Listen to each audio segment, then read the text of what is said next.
Welcome to the story behind the wardrobe. You might recognize some of what you are about to see from the C.S. Lewis fantasy novel or movie, The Lion, the Witch, and the Wardrobe. The tour you will take today will show you some of the similarities between this fictional story and the true story of God's love for you. Follow the instructions I will give you and move through the scenes ahead. If you miss something, you can always take the tour again and again. As you walk around the lamppost, you will see the beautiful but cold world around you. This represents the whole world as we know it, that is covered and affected by sin. God created everything with life and beauty, and everything was perfect until sin came into the world. Everything and every person are under the darkness of sin. But there is good news. There is a plan in motion that will free everyone from the power of sin. Would you like to hear about it? Look around and you will see a doorway. Let's take a tour of this story together.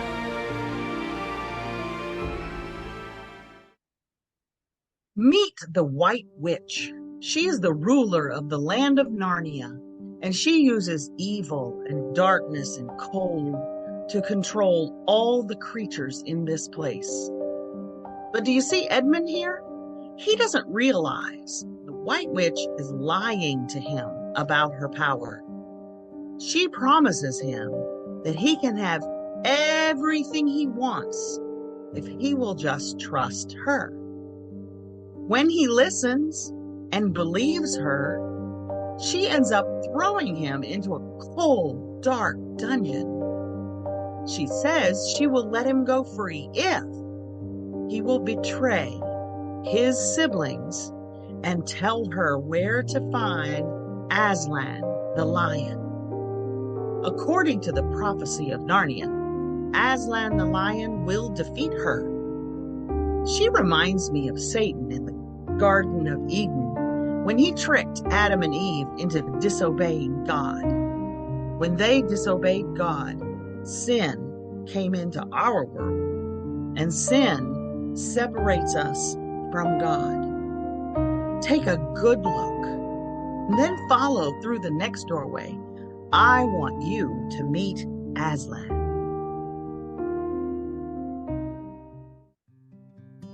Just like God sent his son Jesus to defeat sin, in Narnia, Aslan is the creator, the true king, and the son of the emperor beyond the sea, and he has come to defeat the White Witch.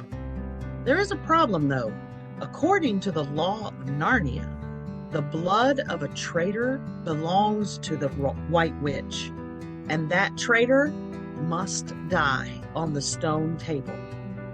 That means Edmund, who betrayed his siblings and Aslan, must die for his sin. Just like you and me. The Bible, which is the law for our world, says that the payment for sin is death. Because you and I are sinners, we must die. What can we do? Find your way through the next doorway to see what happens next. When the White Witch comes for Edmund, she reminds Aslan of the law of Narnia, which says that the blood of every traitor belongs to her. Aslan knows this is true because he wrote that law. God told Adam and Eve that if they disobeyed, then they would die. When they ate from the tree that God told them not to eat from, they became guilty, and according to God's own word, they had to die. Aslan and the White Witch negotiate in private, while the followers on either side wait to hear the news. They don't know what the conversation was, but when the White Witch comes out, Aslan tells everyone that she has renounced her claim on Edmund the traitor. What great news! Or is it? Sneak through the next doorway to see what Edmund's sisters saw happen later that night. Aslan offered himself to the White Witch to die in Edmund's place. Following her orders, the evil minions chained Aslan, mocked him, ridiculed him, and in humiliation, shaved off his regal mane. What a horrible thing to see. This amazing, strong, powerful king killed on the stone altar. This is what they did to Jesus too. The payment for your sin and my sin is death. But Jesus, who had done nothing to deserve death, volunteered to take your place. He was mocked and ridiculed and humiliated, stripped and nailed to a cross where he died.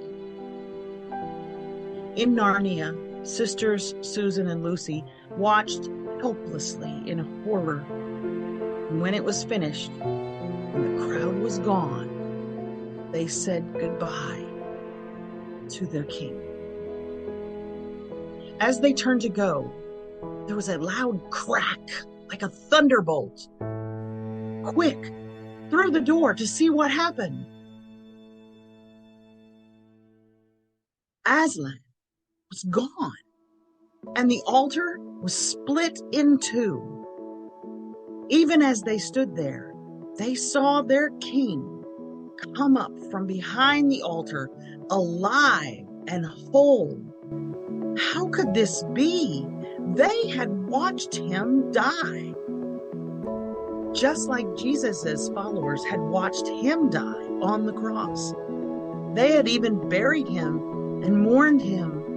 And when they came back after 3 days, they found the tomb was empty, and they met Jesus, alive and whole. Aslan explained to them another part of the law that the White Witch had overlooked. In Narnia, they called it the deeper magic that had been written on the altar before the dawn of time. If an innocent offered his own life in the place of the traitors, the selfless sacrifice would reverse death itself. It isn't magic, but Jesus, as the only person ever born without sin, was the only one who was qualified to take your place to pay the payment for sin. When Jesus was crucified for your sin, he paid the payment required. And when he rose from the dead, he beat death. How do you think Edmund felt when he realized what Aslan had done for him? What if it were you?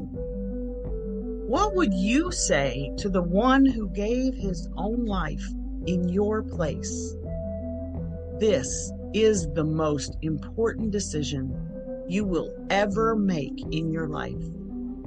You can choose to accept the gift that Jesus gave when he died in your place, or you can choose to walk away. Think about that for a moment. Think very carefully before you move on through the door before you. Have you made a decision to accept the payment that Jesus made for you on the cross? Be ready to tell your answer to the adults on the other side of this door. If you aren't sure that you have accepted this gift, or if you know you haven't and you're ready to do that today, tell the adult who will meet you, and she will help you know what to do next. If you know for certain that you have made this decision already, be sure to tell the adult that as well. Accepting the gift of God is not the end of the story. As a believer in Jesus, you have a responsibility to learn more about him and this wonderful gift, and to pass the good news on to others. Be sure you find out from the adult you're about to speak with what you should do next as a beloved child of an almighty God. Thank you for listening to our story, and be sure to tell your friends to come take a peek behind the wardrobe. Bye for now.